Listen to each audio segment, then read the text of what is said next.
ಒಂದು ಊರಿನ ರಾಜನ ಕತೆ. ಒಂದಾನೊಂದು ಕಾಲದಲ್ಲಿ ಒಂದು ಸುಂದರವಾದ ರಾಜ್ಯವಿತ್ತು. ಆ ರಾಜ್ಯದ ಹೆಸರು ಸುಖನಗರ. ಅಲ್ಲಿ ಜನರು ತುಂಬಾ ಸಂತೋಷದಿಂದ, ಶಾಂತಿಯಿಂದ ಬದುಕುತ್ತಿದ್ದರು.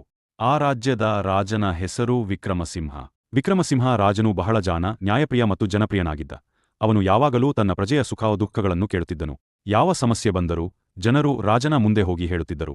ರಾಜನು ಯಾವಾಗಲೂ ಶಾಂತವಾಗಿ ಕೇಳಿ ಸರಿಯಾದ ತೀರ್ಪು ಕೊಡುತ್ತಿದ್ದನು. ಒಂದು ದಿನ ರಾಜ್ಯದೊಳಗೆ ಬರ ಬಂತು. ಮಳೆ ಬಾರದೆ ಬೆಳೆಗಳು ಒಣಗಿ ಹೋದವು. ಜನರು ಊಟಕ್ಕೂ ನೀರಿಗೂ ಕಂಗಾಲಾದರು. ಆಗ ರಾಜನು ಎಲ್ಲಾ ಮಂತ್ರಿಗಳನ್ನು ಕರೆದು ಹೇಳಿದ, ನಾವು ನಮ್ಮ ಪ್ರಜೆಗಳನ್ನು ಹಸಿವಿನಿಂದ ತಪ್ಪಿಸಬೇಕು. ಅರಮನೆಯ ಧಾನ್ಯವನ್ನು ಎಲ್ಲರಿಗೂ ಹಂಚಿ. ಅವನ ಆದೇಶದಂತೆ ಎಲ್ಲಾ ಜನರಿಗೆ ಅನ್ನ, ನೀರು, ಬಟ್ಟೆ ಹಂಚಲಾಯಿತು. ರಾಜನು ತಾನು ಅರಮನೆಗೆ ಬೇಕಾದ ಧಾನ್ಯವನ್ನು ತ್ಯಜಿಸಿ ಪ್ರಜೆಗಳ ಜೊತೆ ಹಸಿವನ್ನು ಹಂಚಿಕೊಂಡನು. ಆದರೆ ಕೆಲವರು ಸ್ವಾರ್ಥದಿಂದ ಹೆಚ್ಚು ಧಾನ್ಯ ಸಂಗ್ರಹಿಸಲು ಯತ್ನಿಸಿದರು. ರಾಜನು ಅದನ್ನು ಕಂಡು ಅವರಿಗೆ ಪಾಠ ಕಲಿಸಲು ಒಂದು ಯೋಜನೆ ಮಾಡಿದನು. ಅವರು ಸಂಗ್ರಹಿಸಿದ ಧಾನ್ಯ ಕೀಟಗಳಿಂದ ಹಾಳಾಗಿ ಪ್ರಜೆಗಳೊಂದಿಗೆ ಹಂಚಿದವರ ಧಾನ್ಯ ಮಾತ್ರ ಉಳಿಯಿತು. ಇದರಿಂದ ಎಲ್ಲರೂ ಅರಿತುಕೊಂಡರು, ಹಂಚಿದಷ್ಟು 10 ಪಟ್ಟು ಹೆಚ್ಚಾಗುತ್ತದೆ, ಸ್ವಾರ್ಥ ಮಾಡಿದರೆ ಎಲ್ಲವೂ